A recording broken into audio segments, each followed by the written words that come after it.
जमिनी घेत असतात. फार्म हाऊससाठी असेल किंवा रिसॉर्ट म्हणून असेल किंवा फार्म हाऊस डेव्हलपमेंटसाठी असेल, टाउनशिप्स करण्यासाठी. तर ह्या जमिनी घेत असताना आणि घेतल्यावर जी सगळी पद्धत आहे, जे काय डेव्हलपमेंट असेल किंवा इव्हन जमिनीच्या मोजणीपासूनची, तर ती काही फारशी निसर्गप्रेमी नाही आहे. म्हणजे त्याच्यात जे काही तिथला निसर्ग असतो तो बरेचदा काढला जातो, JCB लावून सपाटीकरण होतं, त्याच्यानंतर मग जी मिळतील ती झाडं लावली जातात, एक छान सुंदरशी बाग केली जाते किंवा जसं शहरात असतं तसंच काहीतरी एक फार्म हाऊस सारखं तिथे बांधलं जातं, जे सिमेंटचंच असतं परत. सो निसर्गाचा आनंद घ्यायला म्हणून जायचं आणि तिथे परत शहरच निर्माण करायचं, अशी ती साधारण अजूनही तीच प्रोसेस साधारण 99% चालू आहे. पण ह्या प्रोसेसमध्ये काही आपल्याला सायंटिफिक आणि इकॉलॉजिकली ॲप्रोप्रिएट अशा गोष्टी काही करता येतील का, ह्याचा आम्ही विचार केला की निसर्गाआधारित पारंपरिक ज्ञानाचा वारसा अशा या प्रकल्पावर ज्यांनी काम केले ते केतकी घाटे व मानसी करंदीकर. त्यांनी आज पुण्यात मराठी विज्ञान परिषदेच्या कार्यक्रमात आपल्या या उपक्रमाची माहिती सर्वांना दिली. अत्यंत छान हा उपक्रम.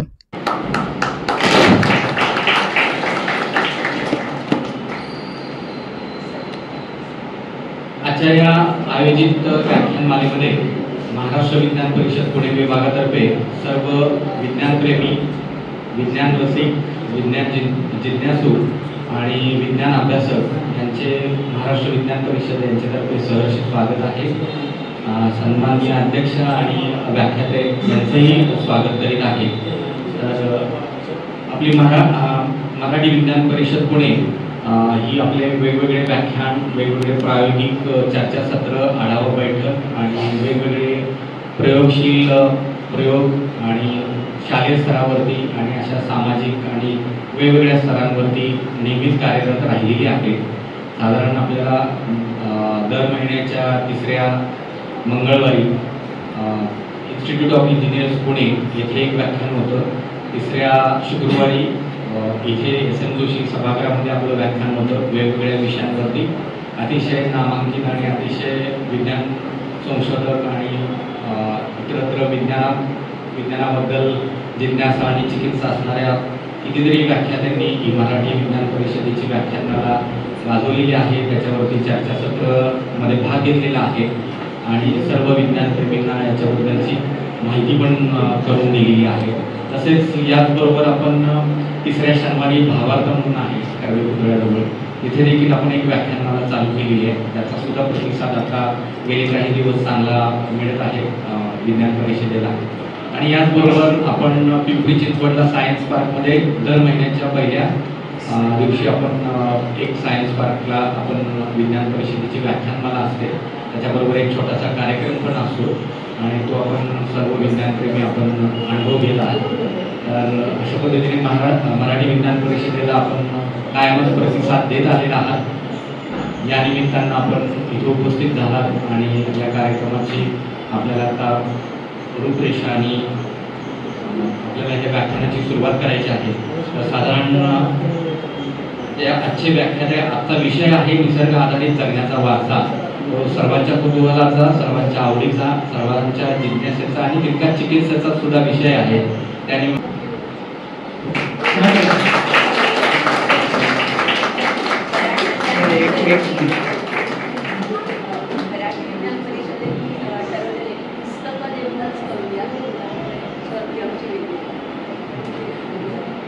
थँक्यू. महाराष्ट्र विज्ञान परिषदेला नक्कीच धन्यवाद, कारण हा विषय इथे मांडायची आम्हाला संधी दिली त्यानिमित्त.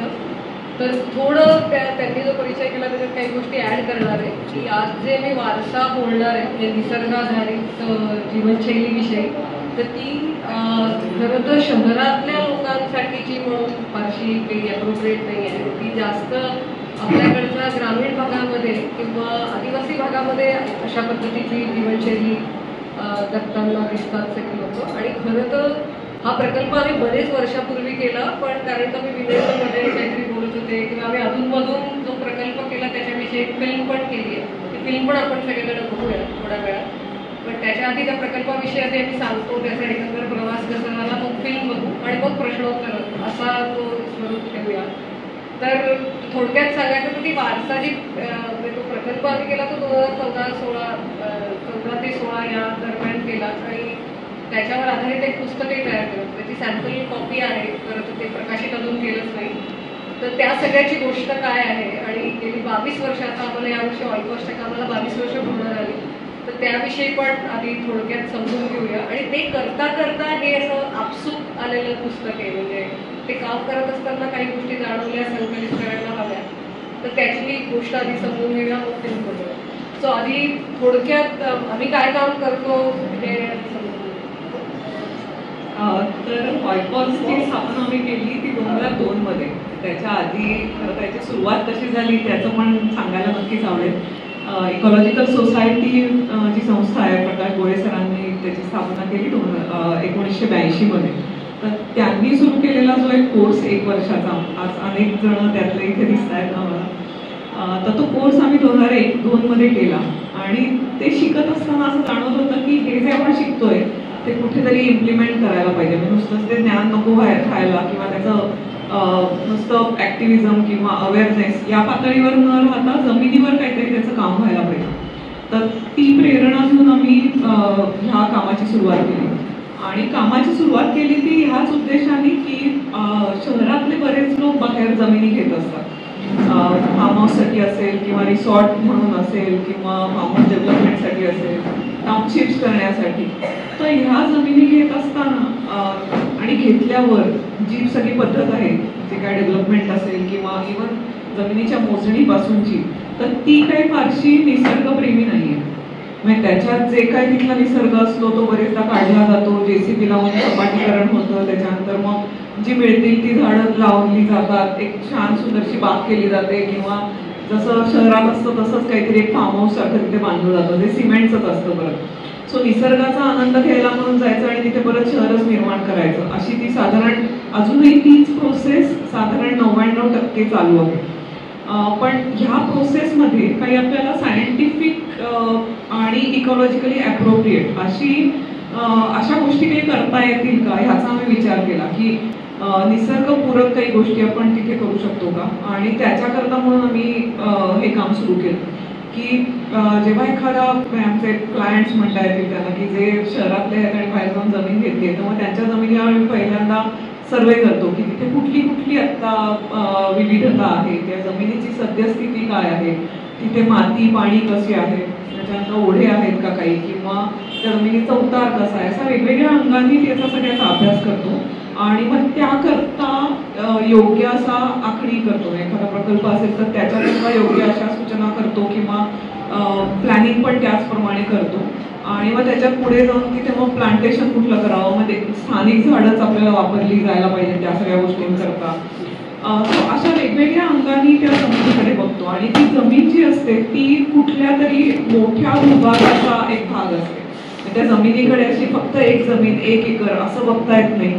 तर तिच्यात एखादा ओढा वाहत असतो, तो कुठं तरी बाहेरनं आलेला असतो, त्याच्या भोवती एखादा डोंगर असेल किंवा एखादं तळं असेल, नदी असेल, तर या सगळ्याला जोडणारा तो एक दुवा असतो. आणि तो दुवा म्हणून आपण बघितलं पाहिजे, त्याच्याकडे आपण अशी एकटी जमीन असं नाही बघितलं पाहिजे. तर ह्या सगळ्याचा सगळीकडनं अभ्यास करून मग त्या जमिनीवर काय योग्य आहे याची आखणी करणे असं आमचं मुख्य काम आहे. आता हे करत असताना अनेक गोष्टी जाणवत होत्या आणि त्याच्यामुळे आम्ही काय काय गोष्टी त्याच्यामध्ये आणत गेलो. म्हणजे की स्थानिक झाडच लावायची असं आम्ही सांगायचो सगळ्या क्लायंट्सना. ते म्हणायचे आम्हाला मिळतच नाही आहेत झाडं, ती कुठे मिळतील किंवा कुठून मिळवू शकाल. मग ह्याच्याकरता जेव्हा आम्ही काम सुरू केलं तेव्हा लक्षात आलं की ज्या नर्सरीज आहेत त्यांच्याकडे स्थानिक झाडच नसतात. त्यांच्याकडे जे असतात किंवा ते जंगली म्हणून जे देतात ती सगळी अस्थानिक आहेत. बाहेरनं कुठनं तरी आलेल्या वृक्ष असतील किंवा झुडपं असतील हे सगळे असतात. तर त्यामुळे मग त्याच्याकरता नर्सरी चालू केली किंवा त्याच्याबद्दल आणखीन लिहायला सुरुवात केली. मग एक CD तयार केली, त्याच्याविषयी आणखीन अवेअरनेससाठी काम करत गेलो. नंतर थोडंसं काम हे मुलांबरोबर करत होतो की इको एज्युकेशन ह्याच्यात की मुलांपासूनही सुरुवात व्हायला पाहिजे आणि इकॉलॉजीच्या अंगाने व्हायला पाहिजे. नुसतं पर्यावरण नाही तर तिथला सभोवतालचा निसर्ग कसा आहे त्याच्याशी परिचय होणं आणि मग त्याच्याविषयी काहीतरी गोडी निर्माण होणं. तर त्या दृष्टीने काम सुरू केलं. आणि मग हे सगळं करत असताना जाणवत होतं की हे आज आपण जे जगतोय तर ते आणि आम्ही जेव्हा या सगळ्या जमिनींवर जायचो, ज्या सगळ्या कंट्री साईड म्हणजे सगळ्या ग्रामीण भागातल्या जमिनी असायच्या, कारण शहरामध्ये शक्यच नाही एवढ्या मोठ्या जमिनी घेणं, तर तेव्हा तिथल्या लोकांशी जेव्हा आम्ही बोलायचो किंवा त्यांची जीवनशैली पाहायचो, त्यातल्या वेगवेगळ्या गोष्टींचं आम्ही डॉक्युमेंटेशन करायचो, किंवा फोटो काढले किंवा त्यांच्याशी बोललो किंवा त्यांची राहणीमान कसं आहे, ते तिथलं काय काय वापरतात आजूबाजूचं. तर हे सगळं बघत असताना एक लक्षात येत होतं की हे सगळं बदलत चाललंय आणि ते खूप झपाट्याने बदलत होतं. आपण जसं शहरात आपल्याला राहून आपल्याला कुठेतरी आणखी मोठ्या शहरात किंवा बाहेर देशात जायचं असतं, तसं त्यांनाही शहराकडे यायचं असतं आणि त्यामुळे त्या सगळ्या ह्याच्यामध्ये त्यांची जीवनशैली बदलत झाली.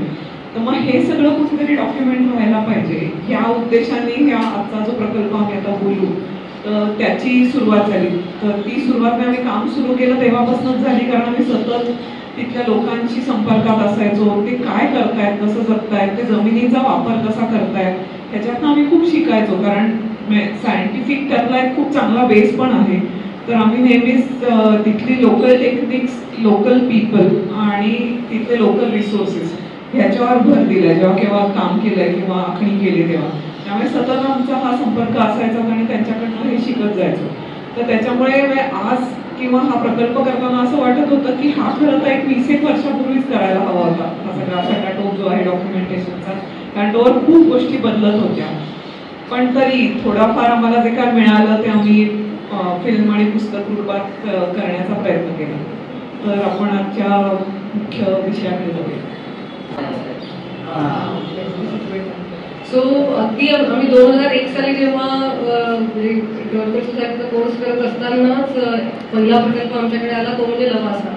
सो ही वरसगावची कॅचमेंट आहे आणि तिथून आम्ही सुरुवात केली कामाची आणि अगदीच नवीन होतो तेव्हा. लवासा नव्हतं आमच्यासाठी. लवासा कायम दासवे हे आहे, तिथलं दासवे गावामध्ये लवासा हा प्रकल्प सुरू झाला आणि तेव्हा अगदी एकच ओनर होता त्याचा. दे वर नॉट शुअर की तिथे काय करायचं. सो म्हणजे ह्या वारसाचं बीज तिथपासून रुजलं आहे, म्हणून त्या प्रकल्पाविषयी थोडं बोलायचं वाटतं की तिथून आम्हाला ओळख झाली की आपल्याकडच्या स्थानिक लोकांकडे किती जबरदस्त उत्तम असा काहीतरी वारसा आहे, शहाणपण आहे, अनुभवातून आलेलं शहाणपण आहे. त्यामुळे परिसरातल्या वेगवेगळ्या जाती, वेगवेगळ्या वस्तू वापरून ज्या पद्धतीची ती जीवनशैली जगतात ती खूपच भारी वाटायची आम्हाला. आणि तेव्हा तर नुकताच आम्ही कोर्स केलेला होता, त्यामुळे सगळं नवीन नवीन होतं आणि अगदी पॅशनेट होतं की काहीतरी हे वापरून काहीतरी करायला हवं. पण तिथे मूळ आमचा स्कोप होता तो वेगळा होता की जमिनीचं सर्वेक्षण, इकॉलॉजिकल रिस्टोरेशन कसं करता येईल, झाडांचं कॉन्झर्वेशन कसं करता येईल.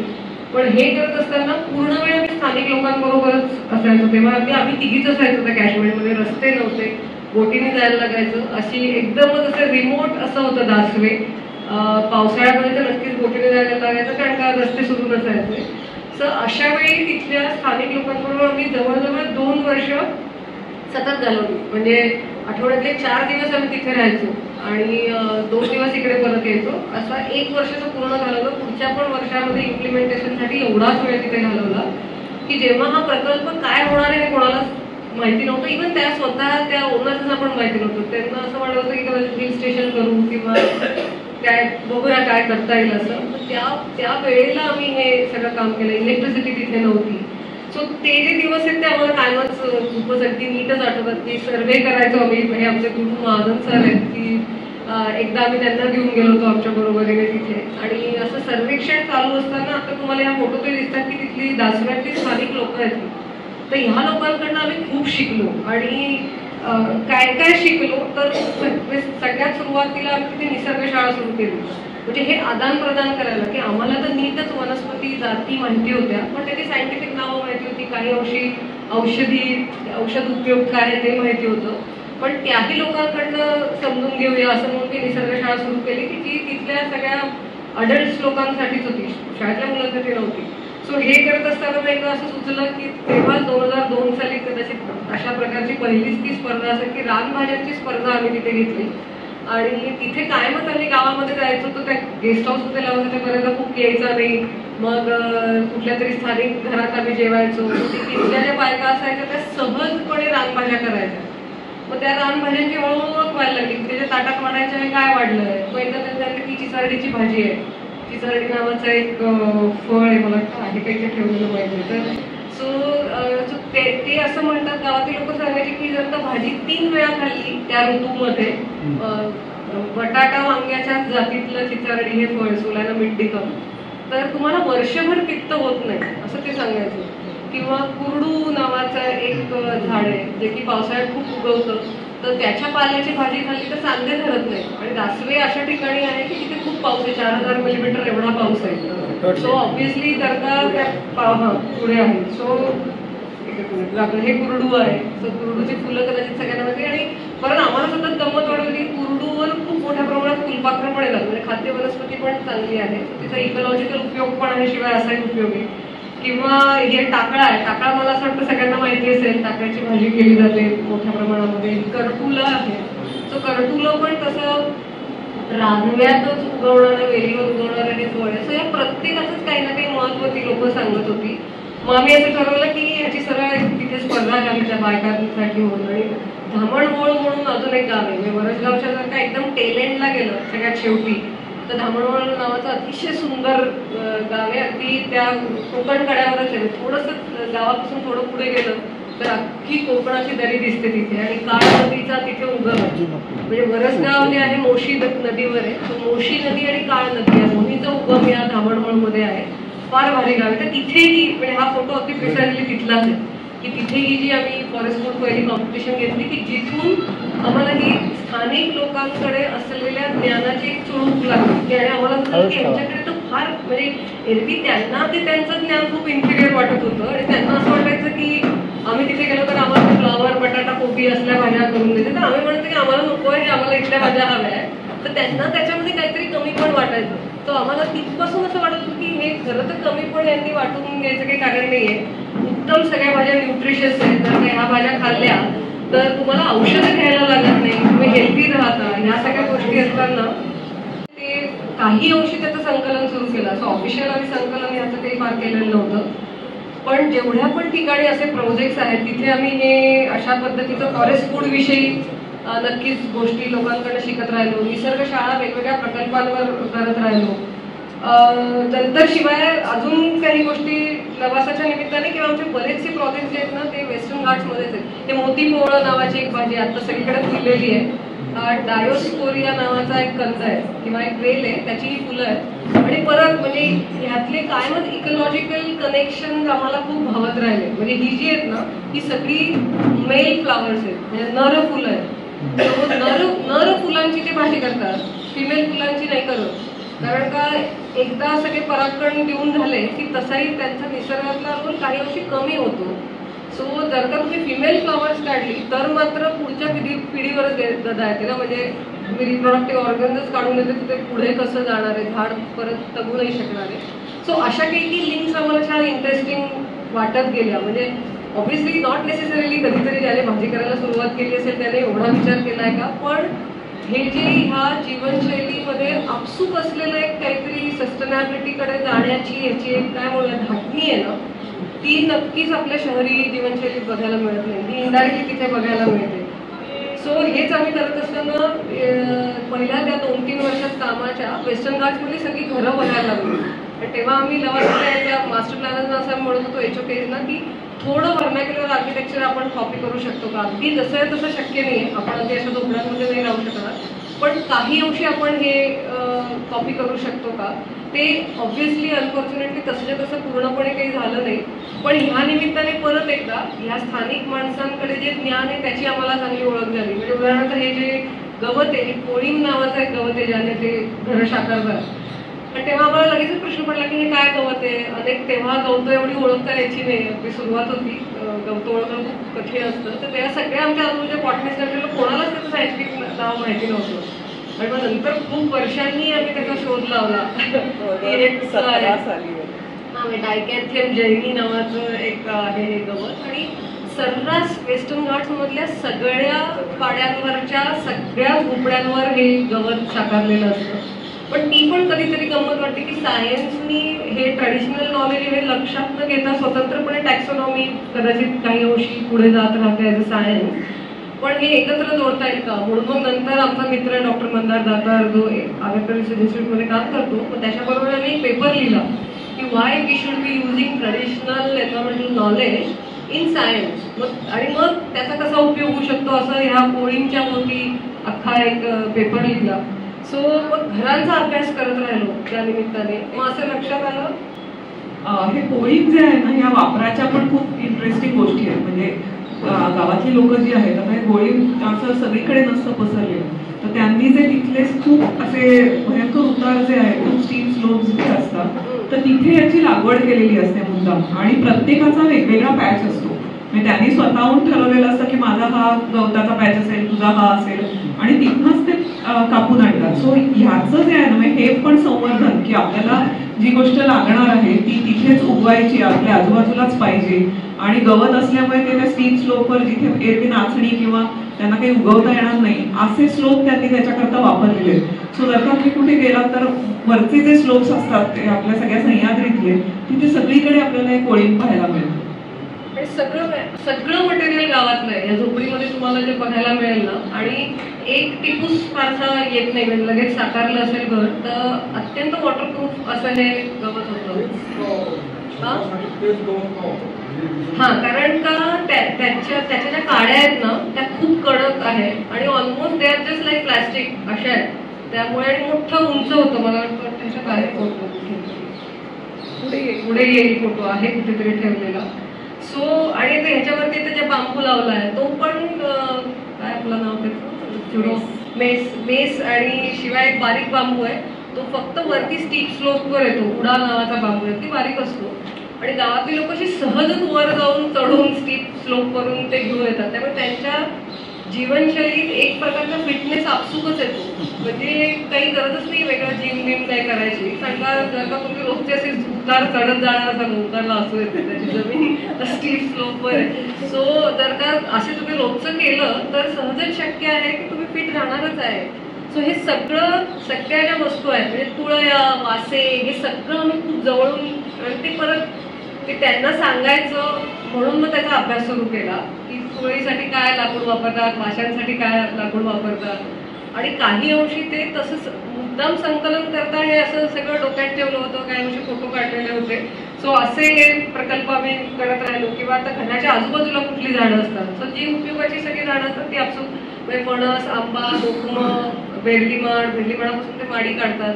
सो अशी सगळीच जिथे जिथे वाडी असते तिथे सगळी अशी बहुउपयोगी झाडं त्यांनी आजूबाजूला राखलेली असतात. किंवा दुसरं एक जाणवतं की ह्यांच्या प्रत्येकच करण्यात एक भयंकर सुबकता आहे. म्हणजे काहीच यांना कोणी शिकवलेलं नाहीये की तुम्ही हे सुंदर कसं करा. पण आता हे जे कुंपण आहे हे खुरासनीच आहे. खुरासनी म्हणजे पारिजातक, यवतमाळकडे याला खुरासनी म्हणतात. आणि परत इतकं सुंदर आहे म्हटल्यावर आम्हाला असं एकदम उत्सुकता, यवतमाळ आमचा एक प्रोजेक्ट चालू आहे की ही कुठलं आहे. तर तिथल्या स्थानिकांनी सांगितलं की ही कोणीतरी फोटो दाखवला आम्हाला, कुठल्या गावात आहे. त्यामुळे रातचांदळा नावाचं गाव आहे. तर रातचांदळा नाव ऐकूनच आम्ही दोघींनी म्हटलं की बास, आम्हाला त्या गावात जायचंच आहे आणि हे आपण शोधून काढूया की हे नक्की कसलं कुंपण करताय. मग तिथे गेलो, मग प्रत्यक्ष त्या कुंपणाचे फोटोही काढले आणि मग त्या गावातल्या लोकांबरोबर जाऊन झाड बघितलं. मग लक्षात आलं की अरे तिथं पारिजात आहे, फक्त त्याला ते तिकडे खुरासनी म्हणतात. तर हे हा फोटो एवढ्यासाठीच ठेवलाय की जी सुबकता आहे ही खूप आहे. हे नीटसपणा त्यांच्या प्रत्येकच गोष्टीमध्ये दिसतो. मग ते कुंपण असेल, कणगी असेल, शेण म्हणजे भुई सारवणं असेल, काहीही गोष्टी असतील तर ह्याच्यामध्ये एक काहीतरी सुंदरता एनिवे आहेच. नंतर या सगळ्या वेस्टर्न घाट्समध्ये आतापर्यंत आम्ही जवळजवळ 170 प्रकल्प केले आहेत. त्यातले मॅक्सिमम जे प्रोजेक्ट्स आहेत ते सगळे सह्याद्रीमध्ये आहेत. बाकीचे इतर महाराष्ट्रात किंवा भारतात इतरत्र थोडे आहेत. तर या सगळ्याच ठिकाणी परत अजून एक गोष्टीने आम्हाला कायम असं आकृष्ट केलं ते म्हणजे हंटिंग आणि फिशिंगच्या मेथड्स. खूपच अत्यंत साध्या अशा ह्या काय म्हणूया पद्धती आहेत. त्यातलंच आहे रानडुकराचा सापळा आहे. परत हा दासव्यातलाच फोटो आहे, म्हणजे अगदी 2001 किंवा 2 साली काढलेला असेल. ते लावलेलं होतं आमच्याबरोबर, दासव्यातली स्थानिक मंडळी होती तर त्यांच्याबरोबर म्हणताना म्हणले काय आहे ते आम्हाला लाजच होते सांगायला, पण शेवटी सांगितलं की हा रानडुकरासाठी लावलेला सापळा आहे. तर परत सगळ्या गोष्टी ज्या आहेत यांच्या रोजच्या वापरातल्या ह्या तिथूनच येतात, म्हणजे परिसरातूनच या मिळवल्या आहेत. हंटिंग विषयी बोलताना मला आता एकदम आठवत आहे आणि नॉस्टॅल्जिक व्हायला होतं की त्यावेळेला दासव्यात वीज नव्हती आणि माशाला जाणे असा एक प्रकार असतो गावाकडे वेस्टर्न घाट्समध्ये. माशाला जाणे म्हणजे रात्रीच्या वेळी मासे पकडायला जाणे.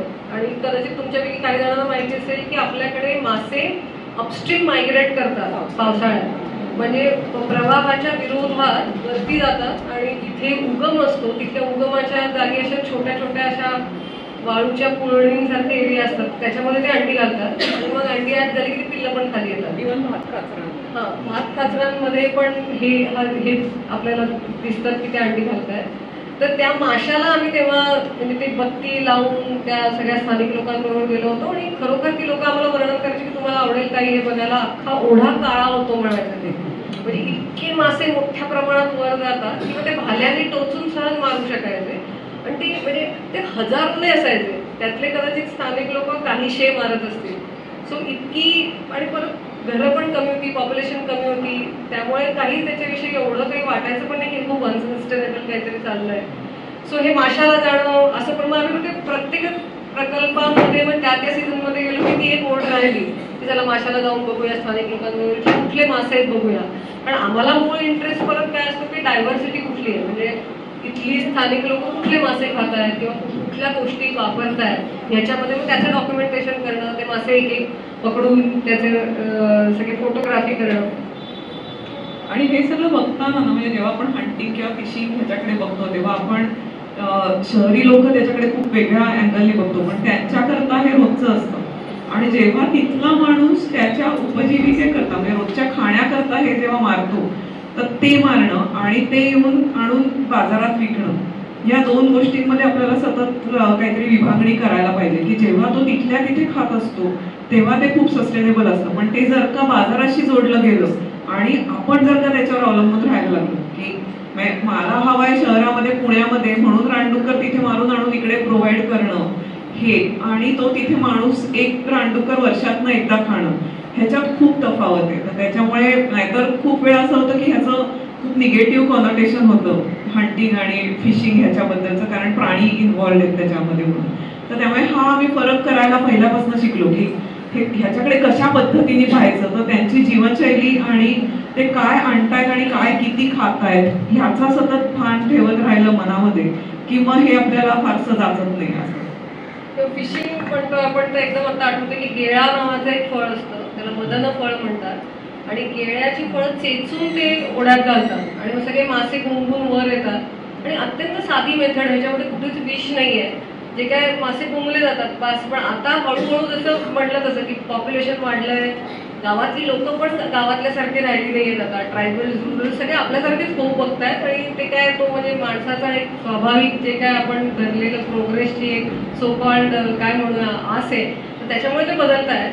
पण त्यामुळे आता त्यांच्या पद्धती बदलत चालल्या. आता ते डायनामाइट वापरतात आणि मग त्याने बरेचसे माशांचा तुथडाच होऊन जातो. अजून पण वापरतात, म्हणजे डायनामाइट बरोबर अजून विजेची हे पण टाकतात तार. ह्याच्याकरता मला आठवतंय की डहाणू जो भाग आहे तिथे सगळे वारली आदिवासी आहेत, तर तिथल्या जेव्हा मी काम करत होतो तिथल्या मुलांबरोबर, तर त्यांच्याशी एकदा आम्ही चर्चा करत होतो की तिथली ग्राममंगल म्हणून जी संस्था आहे त्यांच्या शाळेतली ही मुलं सगळी, तर तिथल्या त्यांच्याशी चर्चा करत होतो की तुमच्या इथल्या मासेमारीच्या पद्धती काय आहेत. मग त्यांनी पारंपरिक सांगितल्या, हे असली फळं किंवा हे ठेचून खातात वगैरे. आणि ते म्हणले की, आणि त्यांच्या दृष्टीने हे नव्हतंच नवीन की ते म्हणले मग आम्ही स्फोट करतो, मग आम्ही त्याच्यामध्ये विषारी पावडर, तेव्हा मला वाटतं DDT सारखी पावडर काहीतरी ते घालायचे, ती टाकतो किंवा विजेचा धक्का देतो आणि मग ते मासे आम्ही गोळा करतो आणि मासेमारी करतो. तर हे करत असताना मी मग त्यांच्याबरोबरच हा प्रकल्प केला की त्यांना म्हटलं की तुम्ही तुमच्या गावामध्ये जाऊन हे सगळं संकलन करा की काय काय पद्धतीने तुम्ही मासेमारी करता, आणि त्याच्या पुढे जाऊन जो प्रत्येक प्रकारे पकडलेला मासा आहे तो खाऊन पाहायचा आणि त्याची चव सांगायची. तर ह्याच्यातनं त्यांनाच जाणवलं की ह्या ज्या डिस्ट्रक्टिव्ह मेथड्स आहेत त्याच्यातनं पकडलेला मासा आणि ज्या ट्रॅडिशनल मेथड्स आहेत त्याच्यातनं पकडलेला मासा ह्याच्या चवीत फरक आहे. आणि मग त्यांनी स्वतःहून वडिलांना आणि यांना सांगितलं की हे बरोबर नाहीये, तर आपण ह्याच पद्धतीने करायला लागूया की आम्ही ह्या पद्धती करूया नको. सो अशा अनेक गोष्टी त्याच्यातनं एक आम्हाला मिळत गेल्या, एक धागा त्याच्यातनं काहीतरी मिळत गेला ह्याच्यात. किंवा आता ही जी सगळी जीवनशैली आहे ना, ह्याच्यात करमणूक पण आपसूक आहे. म्हणजे ही गावातली लोक आहेत याची पुरा की म्हणून जेव्हा गुरं घेऊन जातात तेव्हा काहीतरी कुठल्या तरी एखाद्या झाडाची शेंग तोडली, पान तोडलं, त्याची पिपाणी केली, किंवा आता हा तर पावा घेऊनच वाजवतो, तिथल्याच बांबूचा पावा बनवला. सो अशा पण गोष्टी तिथे खूप म्हणजे जी काय आहे ना खूप इजफुल आहे. इथली जी पूर्वीची लाईफस्टाईल होती, आता मी असं नाही म्हणू शकणार आम्ही की हे असंच सगळं राहिलं आहे, पण जे काय आहे काही अंशी जे बघायला मिळतं तर ते निश्चितच त्याच्यामध्ये एक इजफुलनेस होता. आणि किंवा ही माणसं, बरीचशी माणसं गावातली कंटेंटेड वाटायची. म्हणजे ऑफकोर्स दर समाजामध्ये हेटरोजेनिटी नीटच असते, जशी शहरात आहे तशी ती गावामध्ये पण आहे, पण तरी देखील बरीचशा ठिकाणी म्हणजे जर का काही पर्टिक्युलर भाग अगदी सांगायचं झालं तर माडिया गोंड वगैरे हे जे अगदी रिमोट हेमलकसाच्या पुढची काही गावं आहेत ना, तर तिथली लोक तर आम्हाला निश्चितच अशी जाणवली. म्हणजे नुसती त्यांनी डोळ्यात बघूनच कळायचं की यांना काय अशी भयंकर कसलीच ॲस्पिरेशन नाही आहे, जे काय आहे ते समाधान आहे आणि पुढच्या पिढीला ते देऊ इच्छित आहेत. त्यांच्याकडे जे काय ज्ञान आहे ते त्याची एक काहीतरी सिस्टीमही आहे त्यांच्याकडे. गोटूल तुम्ही ऐकलं असेल तर गोंड लोकांचं गोटूल असतं की तिथे मोठी मुलं, मोठी माणसं ही लहान मुलांना काही गोष्टी शिकवतात. आणि काय शिकवतात तर शिकार कशी करायची हे शिकवतात, शेती कशी करायची हे शिकवतात, शेळी मेंढ्यांना पाला कुठल्या झाडाचा कापायचा ते शिकवतात, कुठल्या सीझनमध्ये कापायचं ते सांगतात.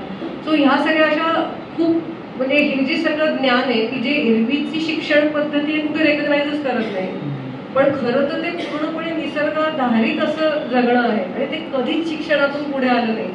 प्रॉब्ली ते पुढे आलं नाही आणि वेगळ्याच कुठल्या तरी गोष्टी पुढे आल्या म्हणून शिक्षण पद्धती पूर्णपणे वेगळीकडे गेली आणि आता फक्त काय म्हणूयात आपण की फक्त पैसे कमवण्यासाठी शिक्षण असं ते जे झालं आहे ते जगण्यासाठी शिक्षण असं राहिलं नाहीये.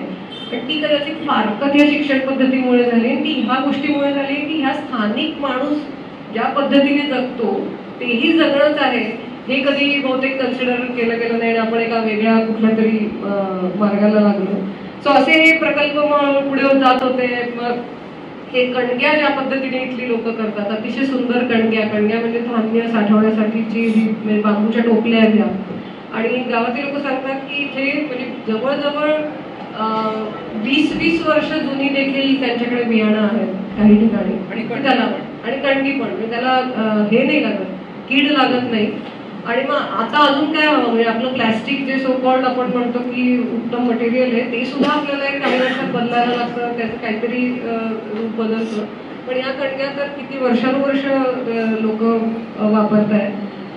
मग नंतर हळूहळू आम्ही वेगवेगळे प्रकल्प सह्याद्रीतले करत होतो. त्यातला हा आमचा सगळ्यात आवडता प्रकल्प आहे वनकुसवडी गाव आहे सातारा जिल्ह्यामध्ये आणि तिथे आम्ही 24 एकरांवर इकॉलॉजिकल रिस्टोरेशनचा प्रकल्प चालू आहे. अभिनेता अतुल कुलकर्णी आणि त्याचे सगळे कुटुंबीय मित्र असं त्यांची ती जमीन आहे. त्यांनी ती जमीन आता आदिवास फाउंडेशन म्हणजे आमच्या संस्थेला पण येते आणि आता आम्ही तो इकॉलॉजिकल रिस्टोरेशनचा प्रकल्प पुढे नेतोय.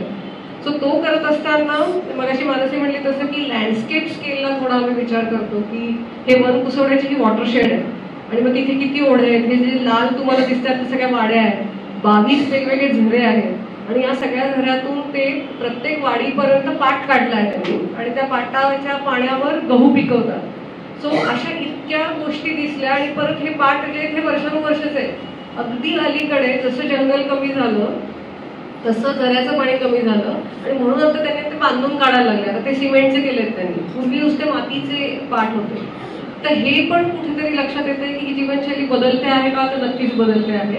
पण कुठेतरी हे सगळे कुठल्या ना कुठल्या गावामध्ये आपल्याला हे बघायला मिळतं. आणि ह्याच्यामध्ये हे सगळं ऑब्झर्व करत असताना एक लक्षात येत होतं की हा सगळे जे हिली भाग आहेत डोंगराळ जे प्रदेश आहेत तर तिथे पाणी हा जो रिसोर्स आहे तर त्याच्यावर अवलंबून सगळ्या गोष्टी सुरू होतात. म्हणजे सगळीकडेच होतात त्या, पण इथे ते खूप स्टार्कली जाणवतं. कारण एखादा झरा असेल त्याच्यावर जर का 2 कुटुंब मावू शकत असतील तर तिथे 2च कुटुंब असतात. असे म्हणजे सह्याद्रीत जर का तुम्ही वरचे धनगर पाडे बघितले तर तिथले जे असे झरे आहेत जे परमनंट आहेत म्हणजे 12 महिने त्याला पाणी असतं व्यवस्थित, पण तिथे एखाद्या झऱ्यावर 2च कुटुंब असतात. एखादी वाडी असते ती 5 घरांची असते, एखादी 10 घरांची असते. तर इथे सुद्धा एवढ्या सगळ्या वाड्या व्हायची कारणं तीच आहेत की वेगवेगळ्या ठिकाणी, कारण तिथे जी पाण्याची उपलब्धता आहे तेवढ्या व्हॉल्यूमवर जेवढी कुटुंब राहतील तेवढंच तिथे सुरू होतं. आणि इथे जे 22-25 झरे आहेत तर त्या प्रत्येक झऱ्याचा वेगवेगळा उपयोग पण आहे. म्हणजे काही त्यातले झरे जे आहेत ते गुरांकरता राखलेले आहेत, काही माणसांकरता आहेत, काही शेती करतायत, काही पिण्याच्या पाण्याचे आहेत. सो असं प्रत्येकाचं आणि गावातल्या प्रत्येकाला हे माहिती असतं की पिण्याच्या पाण्याच्या इथे गुरं नाही देणार. सो हे जे आहे त्यांचं इथलं एक सामंजस्य किंवा ही म्हणजे काय संसाधन वाटपाची ही जी एक काय व्यवस्था आहे तर ती खूप छान आहे या सगळ्या भागांमध्ये आणि ती त्यांची जीवनशैली तशी आहे म्हणून ती आज तशी चालू आहे. म्हणजे इथे जर का ऊस घ्यायला लागले तर झऱ्याचं पाणी पुरणार नाहीये. किंवा गंमत वाटेल की इथल्याच कुसवड्यामध्ये ते बुवा नावाचे गृहस्थ आहेत तर त्यांनी आम्हाला तिथली खूपच माहिती दिली होती की पूर्वीची जीवनशैली कधी होती जेव्हा रस्ते नव्हते किंवा जेव्हा कोयना धरण झालेलं नव्हतं अशा वेळी कोयना धरणाच्या बॅकवॉटर मधलं कुसवडे गाव आहे. सो ते सांगत होते की पूर्वी घरोघरी ऊस असायचा थोड्या प्रमाणामध्ये आणि आम्ही गूळ घरच्या घरी बनवायचो आणि गुऱ्हाळं होती आणि आम्ही तेवढा लिमिटेडच गूळ धारेने चालत म्हणजे सगळ्या या वॉटर डिवाइड वरून चालत ते पाटण वगैरे सारख्या गावांमध्ये येऊन द्यायचं. तीच गोष्ट पानशेतची पण आहे. पानशेतच्याही परिसरामध्ये जे काय गवळी होते ते लोणी याचा दुग्ध व्यवसाय करायचे आणि सगळं लोणी पानशेतला आणून विकायचं. परत हे सगळं पायीच असायचं किंवा हे ह्याच्या आधीच नुकता एक आम्ही लवासानंतर एक प्रकल्प केला होता जेव्हा की परत म्हणजे ह्या वॉटरशेड जशा बघत होतो तर तेव्हा दारंगली नावाचं इथे गाव आहे तर तिथे वरती एक इंटरेस्टिंग फीचर आहे धबधब्या माळ. तर ते धबधब्या माळाला लागून एक गवळीवाडा आहे. त्या गवळीवाड्यावर जेव्हा पहिल्यांदा गेलो तेव्हा असं लक्षात आलं उत्तम खवा बनवतात ते आणि इकडे पाठवतात. तर रिसोर्सेस काय पण इथे पण आमच्या लक्षात येत गेलं की म्हणजे लँडस्केप डिग्रेडेशन कुठे होत गेलं. म्हणजे ही जी काय त्यांची एक ॲपरंटली आपल्याला वाटणारी सस्टेनेबल शैली आहे जो हा आत्ताचा मुद्दा आहे की किती घरं आहेत त्याच्यावर अवलंबून ती जशी जशी वाढत गेली तशी तशी लँडस्केप डिग्रेड होत गेली आणि जशी जशी गुरं वाढत गेली खूप मोठ्या प्रमाणामध्ये. तर पूर्वी कसं होतं की दर गावामध्ये चराऊ रान असायचं गायरान म्हणतात. तर गायरानामध्ये गुरं चरली जायची आणि मग ते किती असायचं तर काही गावांमध्ये 50 एकर काही गावांमध्ये 100 काही गावांमध्ये 500 अशी ती विभागणी केलेली होती. पण जर का ते 50 एकर जर का गायरान असेल तर ते ऑब्व्हियसली काही ठराविकच चारा पुरवणार आहे. पण त्याच्या आधारे जर का खूप काही शेणी जर का गुरं वाढली तर ऑब्व्हियसली ताण येणार आहे. ते अगदी साधं गणित आहे. डिमांड सप्लाय जर का मॅच नाही झालं तर काय होणार तर डिग्रेडेशन होणार आहे. तेच एक्झॅक्टली होत आहे आणि ते अजूनही चालू आहे. कारण इतक्या मोठ्या प्रमाणामध्ये लोकांनी गुरं घेतली आणि हे कोणी जाणूनच घेत नाहीये कारण का अशी कधी सवयच नाहीये. म्हणजे आपल्याकडच्या हिली टेरेन मधल्या माणसाला कायमच रिसोर्सेस इतके अबंडंट असण्याची सवय आहे. संसाधनं कायमच मोठ्या मुबलक प्रमाणामध्ये लोकसंख्येच्या मानाने. तर त्यामुळे त्याची मॅनेजमेंट करायला पाहिजे अशी काही कुठे सवय नाही आहे किंवा काही अंशी कुठे कुठे ती दिसते काही गावांमध्ये दिसते किंवा रोटेशनल ग्रेझिंग सारख्या काही गोष्टी दिसतात त्या पण काही ठिकाणी काही ठिकाणची स्थानिक माणसं सांगतात. पण परत आम्ही म्हणतो जसं की कारण आम्ही ऑलरेडी उशिरा केलेला आहे. आधीच्या पिढीने कदाचित 2 पिढ्या पूर्वीकडच्या लोकांनी सांगितलं असतं की ती खरोखरची ट्रेडिशनल मॅनेजमेंट काय होती. आता ट्रेडिशनल मॅनेजमेंट त्यातल्या त्यात संसाधनाच्या दृष्टीने काय दिसते तर देवराया राखल्या आहेत बऱ्याच ठिकाणी. देवराया राखलेल्या आहेत कारण का परत एकदा बरेच रिसोर्सेस मिळतात त्यांना. औषधं मिळतात काही अंशी चक्क म्हणजे आम्ही एक बायफसाठी प्रकल्प केला होता जव्हारच्या भागामध्ये 16 देवरायांचा तिथला अभ्यास केला होता. सो तिथे अनेकच गोष्टी समजल्या आणि परत ह्या वारशाला परत एक तोंड ओळख होते ती अशी की देवराया का राखायच्या याचा आम्हाला कायमच प्रश्न पडायचा की का राखली असेल देवराई. तर तिथल्या एका गावातल्या माणसाने इतकं नीट सांगितलं. तो म्हणला की कारण म्हणे जेव्हा कधी पण ह्या भागामध्ये माणूस पहिल्यांदा आला असेल तर त्याला जर का जगायचं तर शेती लागणार म्हणल्यावर हे सगळे जंगली प्रदेश आहेत. कोकणामध्ये तुम्हाला माहिती सगळं आर्द्र पानगळ प्रकारचं जंगल ऑब्व्हियसली उभं होतं. सो ते जंगल कापून मग तुम्हाला शेती करायला लागली. ते जंगल कापून मग वस्ती करायला लागली. मग म्हणजे माणसाने असं ठरवलं की कुठला तरी एक भाग वाघासाठी ठेवायचा.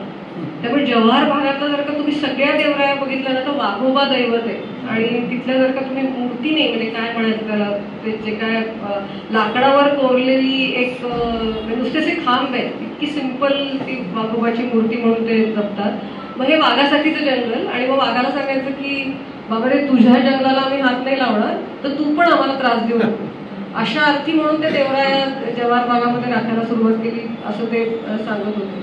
सो म्हणजे अशा पण काही देवराई राखली की ती स्पंज सारखं काम करते. ती भरपूर पाणी मुरवते. अनेक देवरायांमध्ये आपल्याला जिवंत पाण्याचे झरे दिसतात की ज्याच्यावर अख्खी कम्युनिटी अवलंबून असते. जव्हारमध्येच आम्ही एक प्रकल्प केला होता बायबरोबर रिस्टोरेशनचा सेक्रेट बरोबर रिस्टोरेशनचा. तर तेव्हा असं लक्षात आलं की त्या कळंब या गावातली ज्यांची ती देवराई होती ती प्रायव्हेट देवराई होती तर तिथली ते कपल होतं ते अख्खा खालचा पालापाचोळा काढून राब म्हणून वापरायचं भात खाचरासाठी.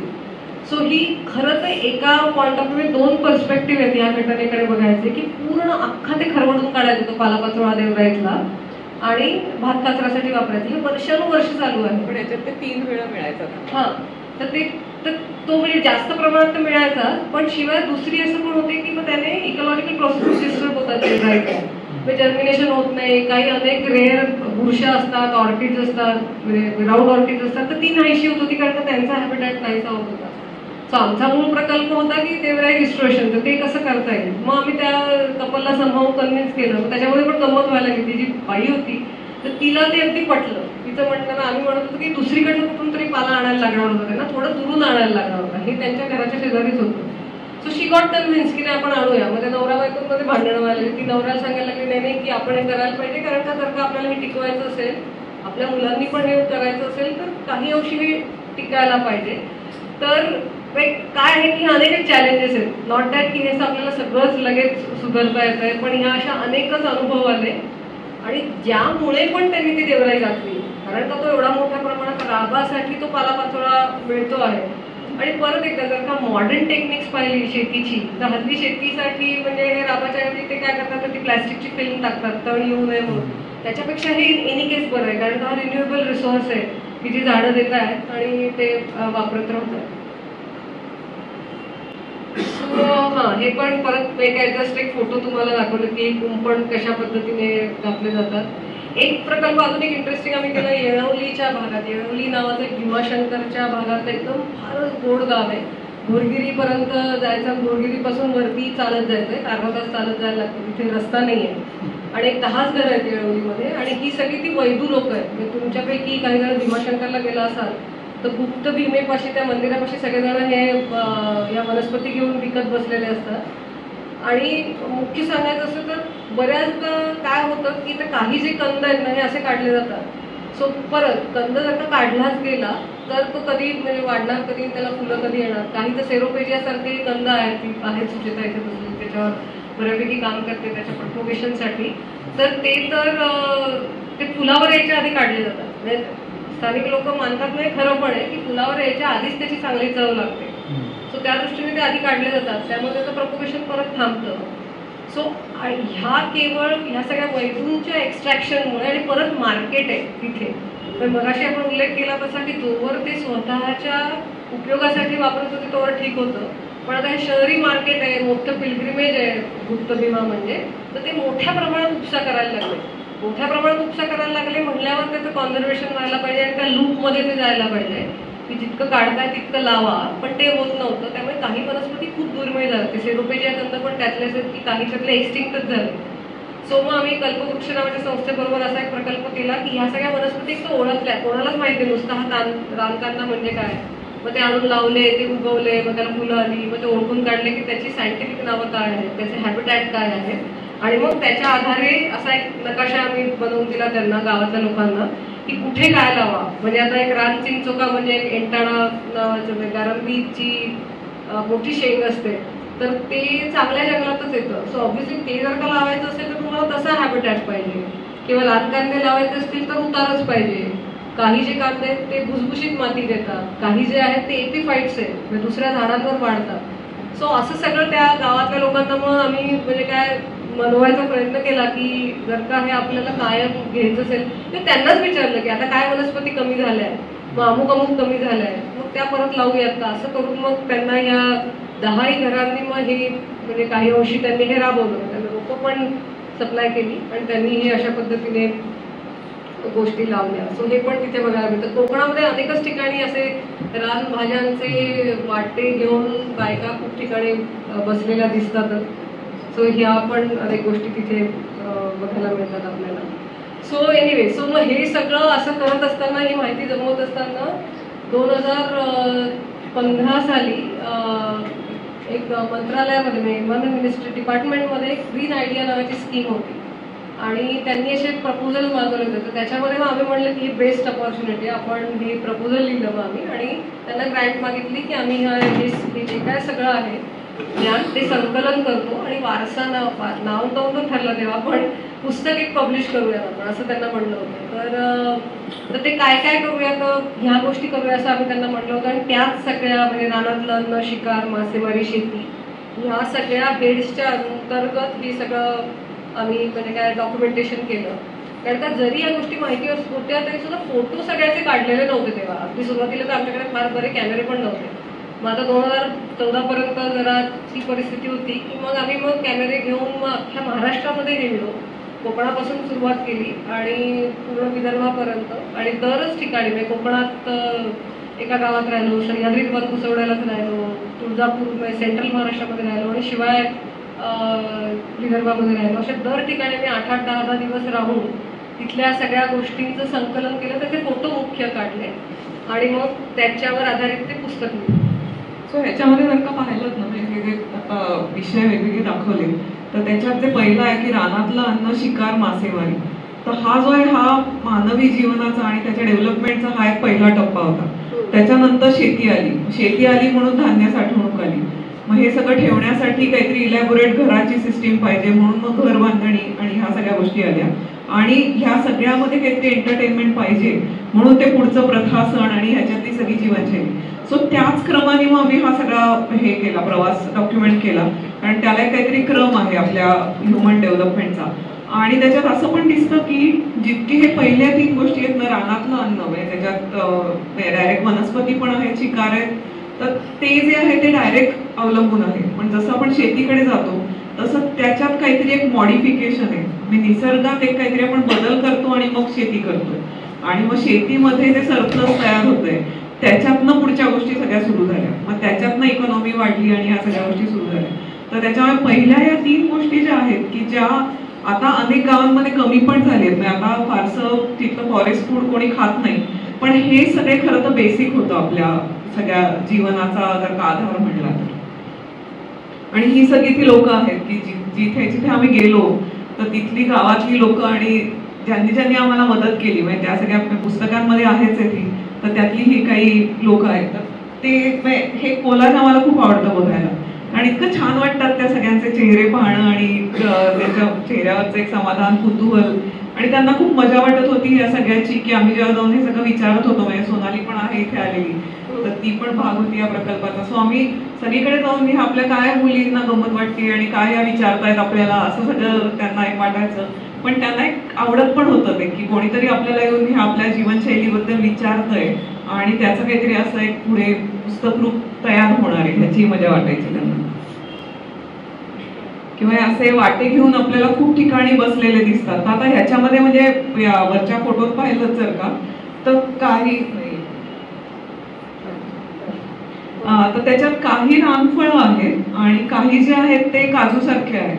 तर त्याच्यात आता जसं जसं आपण रिमोट एरियामध्ये जाऊ तिथे फक्त आपल्याला रानभाज्या दिसतील, पण जसं आपण शहराच्या जवळ येऊ तसं आपल्याला थोडासा फरक त्याच्यात जाणवायला लागतो. तर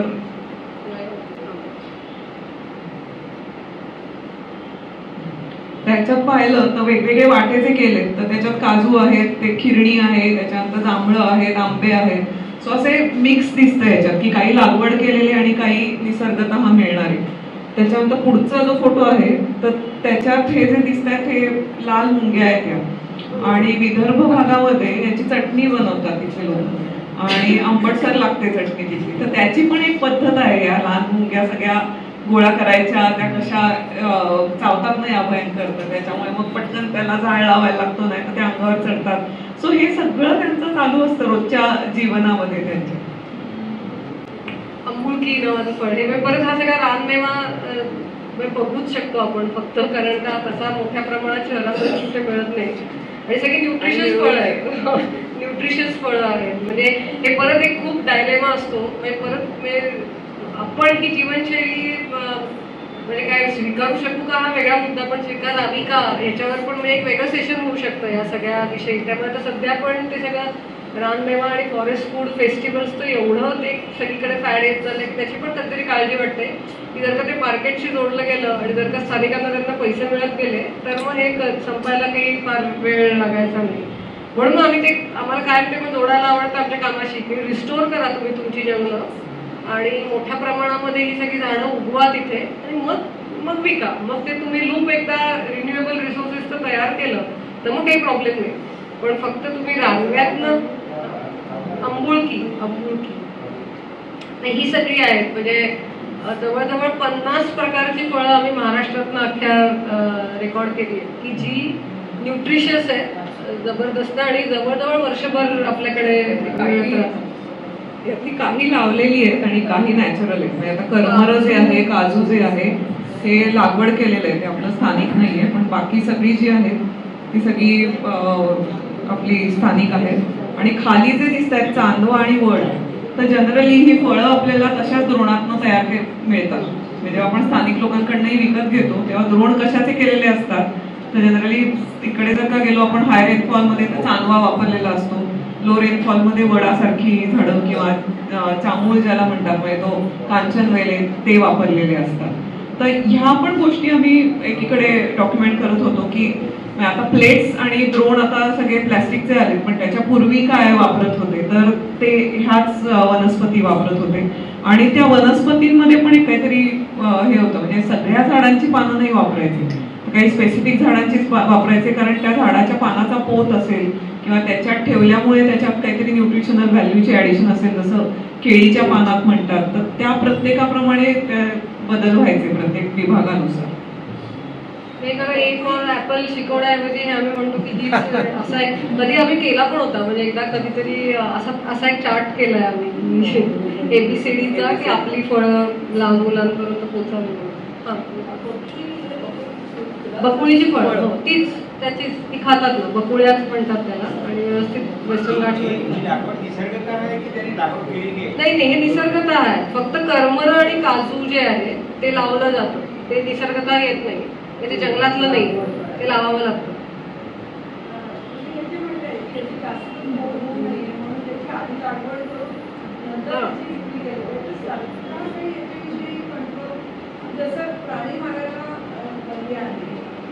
हे अजून तेवढं पॉप्युलर पण नाहीये, म्हणजे हे एवढ्या मोठ्या प्रमाणात येतच नाही, अजून तरी येत नाही. त्यामुळे फक्त करवंदच मला असं वाटतं आपल्याकडच्या बाजारांमध्ये येतं मोठं. पण सरकारमध्ये अजून काय सरकार ते तर नाही, ते खूपच म्हणजे अजून नाही येते, काही तेवढं पोहोचलेलं नाही येते सरकारपर्यंत. एवढी डायव्हर्सिटी आहे का हे पण माहिती नाही, त्यांना माहिती आहे का माहिती नाही.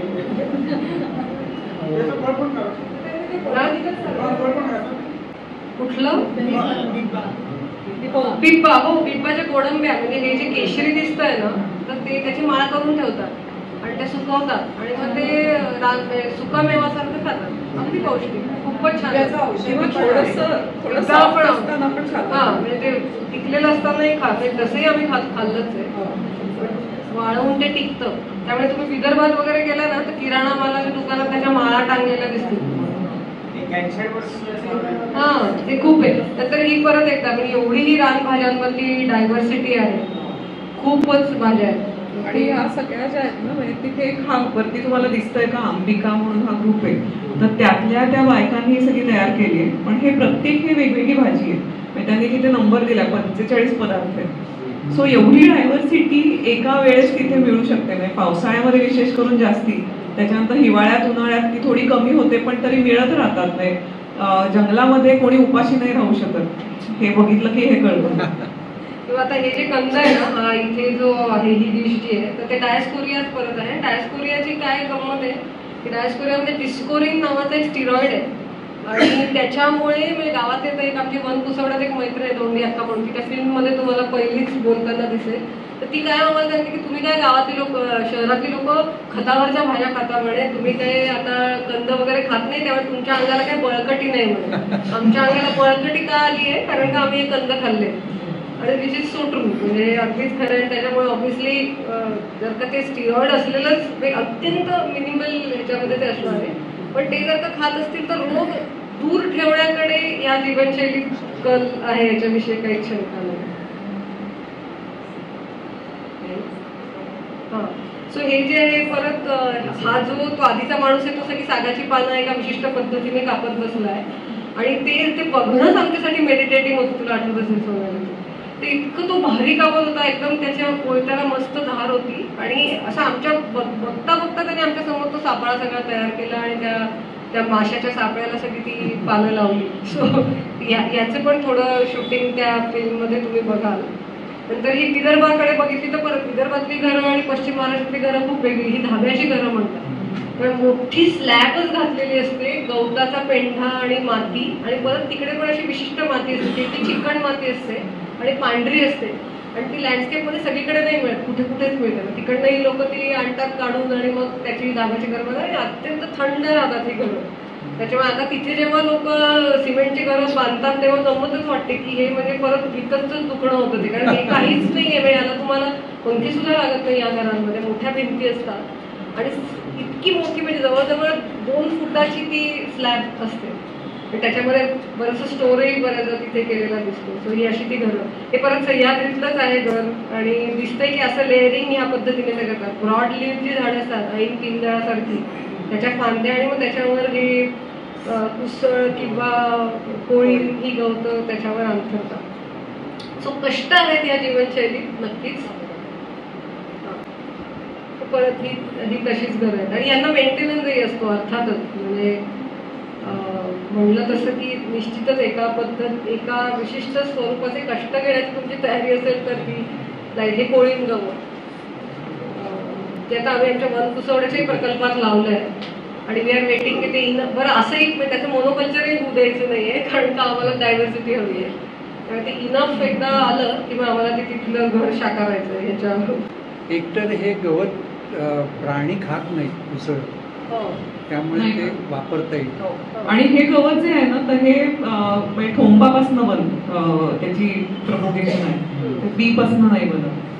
आता हा जो आहे हा विदर्भ म्हणजे गडचिरोलीतला फोटो आहे. तर तिथे जशी माणसांची छान घरं आहेत तशी तिथले प्रत्येक प्राण्यासाठी वेगवेगळी घरं होती आणि त्या प्रत्येक प्राण्याच्या घरासाठी वेगवेगळी नावं होती. म्हणजे आता हा जे आहे बकरीचं आहे आणि त्याच्यामध्ये त्या प्राण्याची जी त्याचा जो स्वभाव आहे त्याप्रमाणे ते घरं बांधतात त्यांची.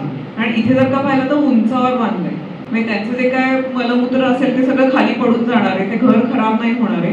आणि आतमध्ये सुद्धा लाकूडच आहे, त्याला लाकडाच्याच फळ्या आहेत, त्याला काही खाली असं अंथरलेलं नाहीये, कारण बकरीचे खूर छोटे असतात ना.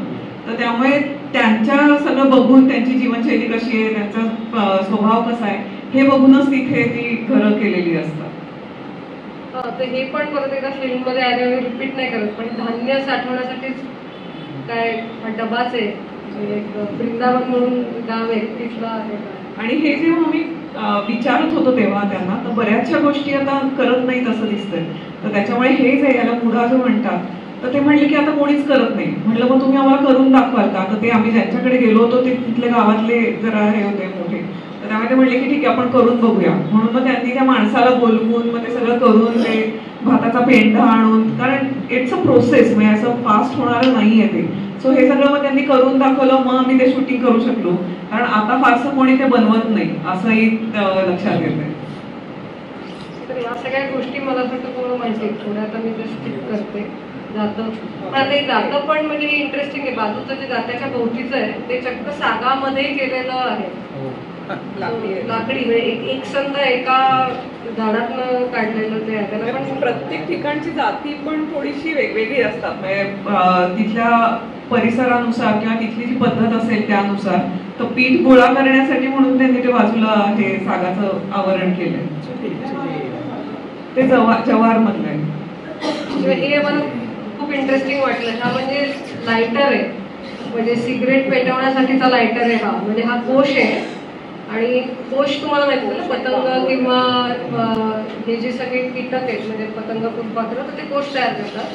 तर त्या कोशाचा हा एक ती जी टोपी आहे तिथे कोशाची, खाली तो बांबू आहे आणि त्याच्यामध्ये सावरीचा कापूस भरलाय. हे पण परत त्या फिल्म मध्ये हे आहे. पण ते काय करतात की तो त्याच्यावर ठिणगी पाडतात आणि ते आपल्या चकमकीनी, आणि मग तो पेटली की त्याच्यावर मग ते बेडी पेटवतात. सो परत हा तो सागाची पानं कापणाऱ्या माणसाचाच काप होतो.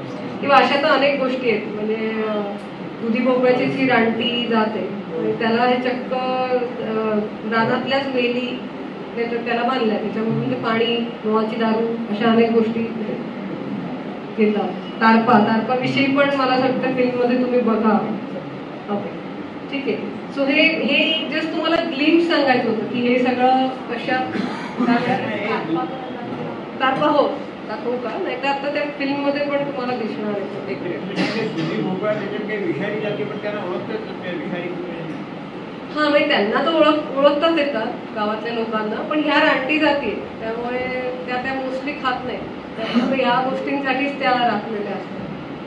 ते सांगणं त्यांच्याकडे त्याच्यात शेवटी असं जेव्हा याद्या दिल्यात झाडांच्या, आम्ही हे 2 कॉपीज आहेत की ते आता बघायला तुम्हाला आणलेले आहेत.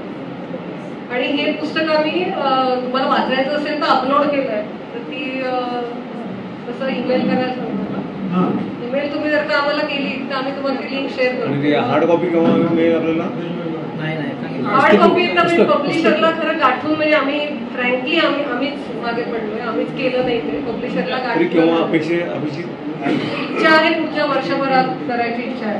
ईमेल ॲड्रेस काय? Email address OIKOS OIKOS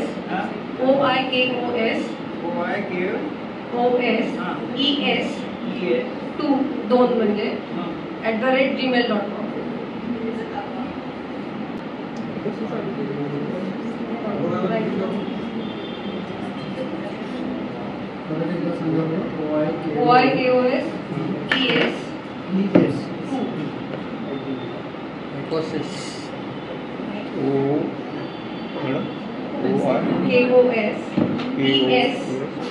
ES is for ecological services.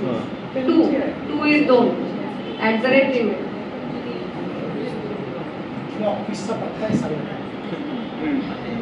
oikos.in म्हणून आमची वेबसाईट आहे.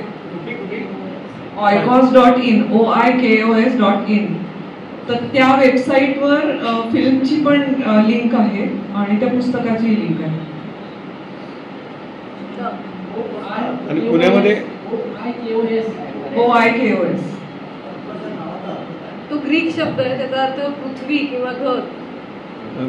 इकॉस असं पण त्याचा उच्चार होतो. तो इकोलॉजी हा जो शब्द आहे ना, तो या ऑयकॉस पासून डिराइव्ह होतो. आणि पुण्यात ऑफिस वगैरे कुठं कोथरूडला सिद्धार्थ टॉवर्स. कुठं? कोथरूड सिद्धार्थ टॉवर्स.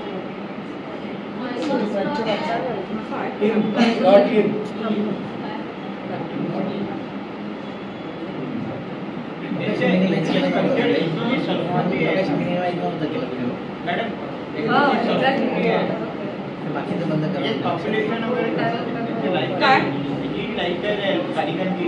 किती पॉप्युलेशन आहे ते कसं ते मॅनेजमेंट ऐकून आलं.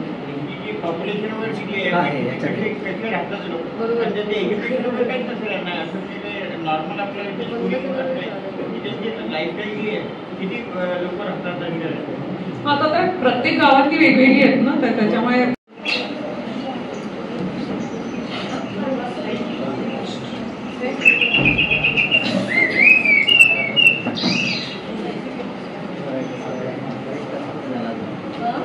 तळणीची पीक होईत नाही, चांगली असते शरीराला तळणीची.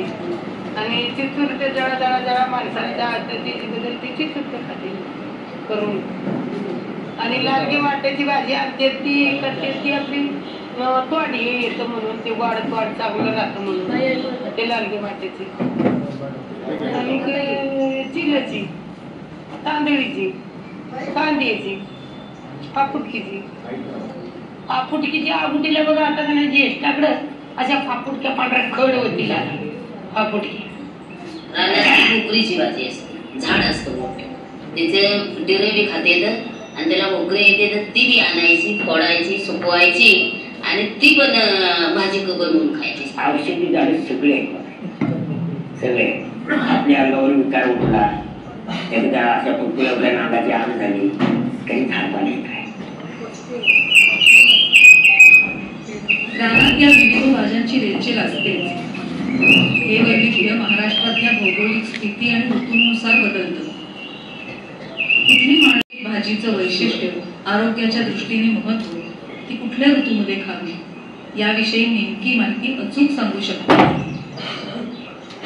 कारंदा सारख्या कंदाचा कडवटपणा कसा घालवायचा, दुष्काळात कोणत्या भाज्या खायच्या, कोणत्या पाल्याने तहान कमी होते, मोहाची फुलं वाळवून भाकऱ्या कशा करायच्या, माडापासून पौष्टिक माडी कशी करायची, माडीपासून गूळ कसा करायचा, सर्दी पडसं, डोकेदुखी, हाडं यावर उपाय म्हणून वापरण्यात येणाऱ्या औषधी वनस्पती कोणत्या, अशी समृद्ध माहिती आदिवासी आणि ग्रामीण भागात आहे. या माणसांच्या जगण्याच्या प्रत्येक पैलूत परंपरेतून येणाऱ्या ज्ञानाची उमत जाणवते. मग ती घर बांधताना दिसतं.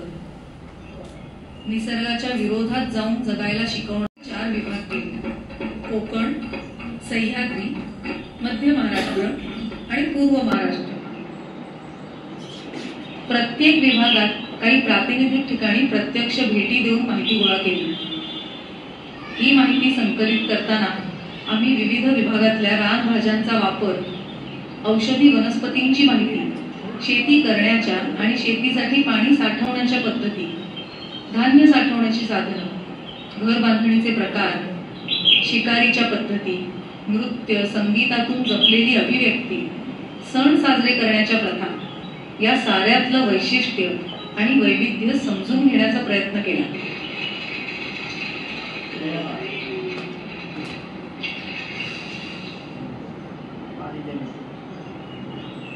या अभ्यासात जाणवलेली एक समान गोष्ट म्हणजे ही पारंपरिक जाण जपणारे समाज आपल्या मूलभूत गरजा निसर्गाच्या आधारानं पूर्ण करतायत.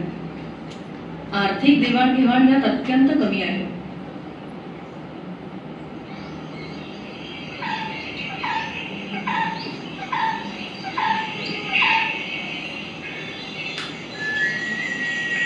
त्यांचा दिवस अगदी साधेपणाने सुरू होतो. दात घासण्यासाठी राखुंडी, बावरी किंवा कडुलिंबाची काडी, आंघोळीसाठी रिठा, शिकेकाई किंवा राख, पेय म्हणून कावळीसारख्या मुळीचा चहा, जेवणासाठी कांचन वेलाच्या मोठ्या पानांच्या पत्रावळी आणि डोल म्हणजे मोठे द्रोण, अंगण झाडण्यासाठी कुंपणालाच लावलेल्या निरगुडीच्या डहाळ्यांचा कुंचा, सारवण्यासाठी शेण. या जीवनशैलीत आयुष्य सुकर करण्याकडे कल आहे, तरीही त्यात बरेच शारीरिक कष्ट आहेत. स्वयंपाकात उखळ मुसळ, पाटा वरवंटा या वस्तूंचा वापर सहज आढळतो. जात्यामध्ये पीठ दळण्यासाठीच सर्वांच्या परिचयाचं दगडी जातं तर आहेच, शिवाय वरई भरडण्यासाठी मातीचं भरडू जातं हे सह्याद्रीच्या घाट माथ्यावरचं वैशिष्ट्य. धान्य दळताना ओव्या म्हणण्याची पद्धत सर्वत्र सारखीच, परंतु कोकणापासून ते विदर्भापर्यंत शब्द, चाली, ठेका, भाषेचा लहजा मात्र विविधतेने नटलेला.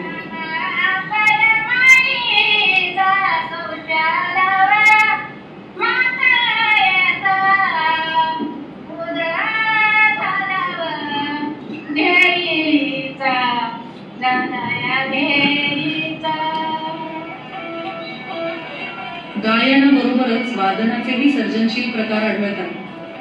उदाहरणार्थ तारपा हे वाद्य, दुधी भोपळ्याची एक रांगडी जात, शिंदीच्या पानांच्या झावळ्या, मधमाशीचं मेण आणि एक वेल वापरून विशिष्ट पद्धतीने हे वाद्य बांधलं जातं.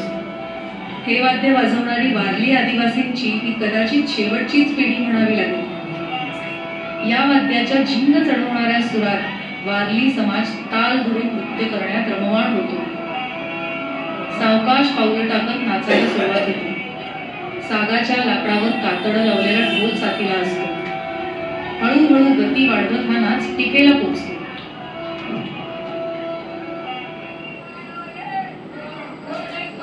माडिया गुंडांचा असाच रेला नाच, परंतु त्यात शब्दांना सुद्धा तितकंच महत्व. परिसराचं, झाडांचं वर्णन करणारी ही गाणी गाऊन त्यावर विशिष्ट पद्धतीने पावलं टाकत नाच केला जातो. आमचं एका विशिष्ट गोष्टीकडे लक्ष वेधलं गेलं, ते म्हणजे बिडी शिलगावण्यासाठीचं साधन सोकण. हा लायटर म्हणजे एका पतंग कीटकाचा कोश आणि बांबू पासून तयार केलेली डबी.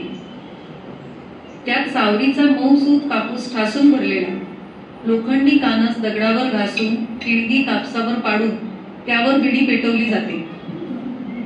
ही बिडी रानातल्याच आपट्याच्या पानांपासून बनवतात.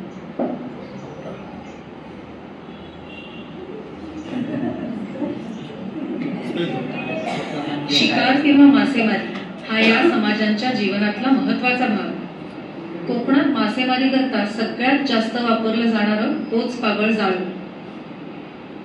तंबूसारख्या आकाराच्या या जाळ्याला खालच्या घेराला जड बिडाचे मणी लावलेले असतात.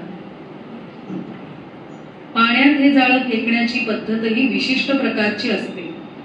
सध्या जरी ते नायलॉन पासून तयार करत असले तरी पूर्वी ते आंबाडीच्या धाग्यांपासून विणलं जात असे. ते कुजू नये म्हणून खारफुटीच्या बियांचं तेल त्याला लावलं जात असे. संपूर्ण महाराष्ट्रातच मासेमारी करता बांबू पासूनही विविध साधनं तयार केली जातात. जव्हार भागात त्याला कपडी तोंड्या म्हणतात. कपडी म्हणजे चटईसारखा एक प्रकार प्रवाहाला लावला जातो आणि दुसऱ्या टोकाला तोंड्या म्हणजे बांबूच्या कामट्यांपासून केलेलं नळकांड लावलं जातं. प्रवाहाबरोबर येणारा मासा थेट यात अडकतो. रात्रभरात या सापळ्यात 8 ते 10 मासे नक्कीच अडकतात. माडिया आदिवासींमधला तेली हा सापळा असाच काहीसा. प्रवाहात लावल्या जाणाऱ्या सापळ्यांवर पाणी विशिष्ट दिशेने आणि वेगाने व्हावं म्हणून सागाच्या पानांचं आच्छादन करतात. या पानांची देठ छाटून ती विशिष्ट पद्धतीने एकात एक खुपसून मोठाल्या पत्रावळी तयार केल्या जातात. त्यांचाच आच्छादनासाठी वापर होतो. वरकरणी अत्यंत साधी वाटणारी ही रचना, पण ती तयार करण्यातलं कौशल्य पाहण्याजोगं आहे. विविध भागातल्या माशांच्या प्रकारानुसार सापळ्यांची रचना, लांबी आणि रुंदी बदलते. तसंच शिकारी करता जमिनीवर लावल्या जाणाऱ्या सापळ्यांसाठी लाकूड, दगड, घोड्याच्या शेपटीचा केस, बांबूची कामटी अशा वस्तू वापरल्या जातात.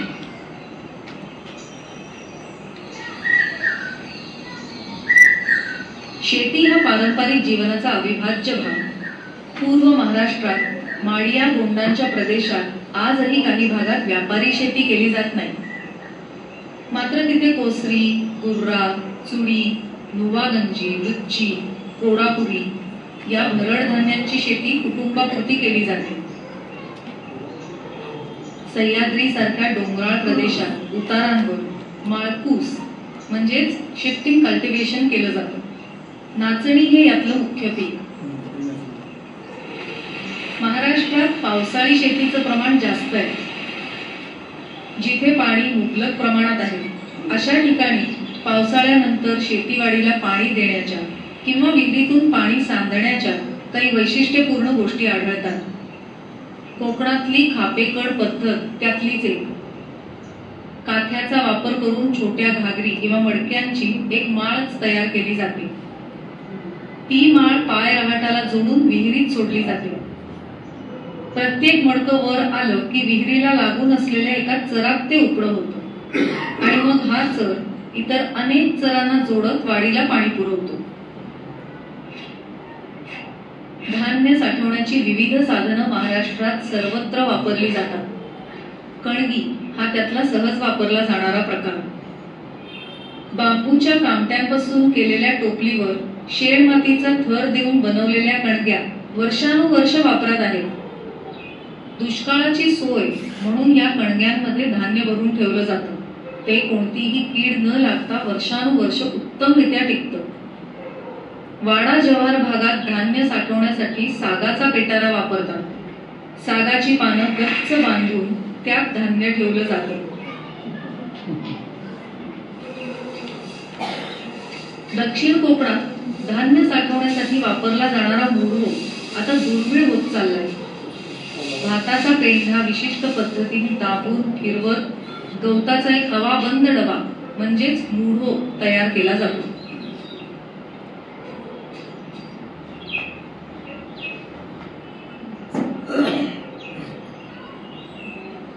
आपलं घर स्वतः बांधणारी ही माणसं घर बांधणीसाठी कोणत्या लाकडाचा कुठे आणि कसा वापर करायचा याबद्दल सविस्तर माहिती सांगतात.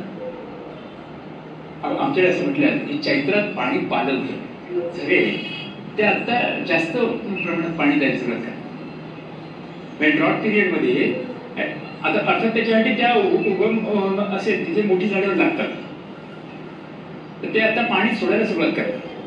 म्हणजे चैत्र वैशाख ज्येष्ठ आषाढ श्रावण इथपर्यंत ती सोडत राहतात पाणी जे घेतलेलं असतं, आणि भाद्रपदात ती टोटल ड्राय असतात. त्याच्यामुळे नंतर वाढू लागणं किंवा कीड लागणं त्या झाडाला, कारण त्याच्यात पाण्याचा म्हणजे साखरेचा अंशच नाहीये ना, तर ते भाद्रपद महिन्यात तोडायचे. आता पाऊस पडायला सुरुवात झाला ना, त्यावेळेला आम्हाला घरासाठी जर का वाशी पाडायचे असतील किंवा अशी लगीची लाकडं असतील, तर ती मोठी लाकडं बघून जून झालेली असतील तर ती बघूनच तोडून ठेवायची. मग पावसाळ्यामध्ये 1-2-3 महिने पाऊस खाऊ द्यायचा, त्याच्यानंतर सुकल्याच्यानंतर त्याची कटिंग करायची. आणि आपल्या तुळईसाठी म्हणजे आंबा किंवा फणस, एखादी मोठी फणसी असेल ते सुद्धा चालते. ते कळते की मोठं जून आहे ते चालत. ते कळकीचे वाशे तयार करायचे, नंतर ते अंजनीचं शिरपाट करायचे, त्याच्यावरती वाशेच्या वरती तयार करायचं, वरने एक बांधाटी अशी बांधून घ्यायची आणि त्याच्यावरती कोल मांडरायचं. घर बांधणी आणि त्यासाठी वापरलं जाणारं साहित्य काही अंशी हवामानानुसार बदलताना दिसतं. पूर्वी सर्वत्र परिसरातले दगड माती वापरूनच भिंती बांधल्या जायच्या. त्यावर लाकडं घालून उत्तरत छप्पर करून गवताचा किंवा विशिष्ट झाडांच्या पानांचा थर दिला जात असे. घडवलेला दगड, कौलारू छप्पर, धाब्याची घरं हे सगळे तसे अलीकडचे प्रकार. तसंच कारवी किंवा तुरीच्या काड्या वापरून केलेल्या जाळीवर शेण, माती आणि राखेचा लेप लावून भिंती उभारलेल्या दिसतात.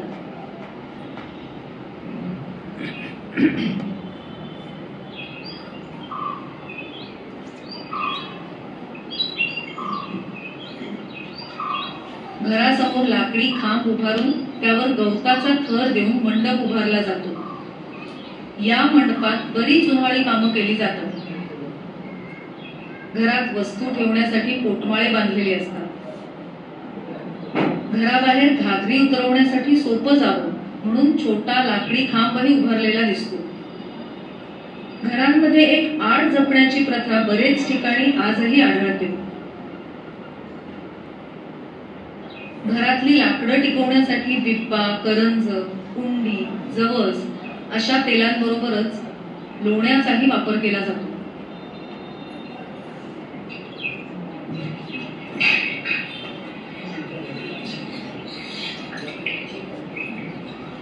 पिढ्यानपिढ्या जोपासलेलं हे पारंपरिक ज्ञान जगणं समृद्ध करणारं, निसर्गाशी नातं दृढ करणारं आहे.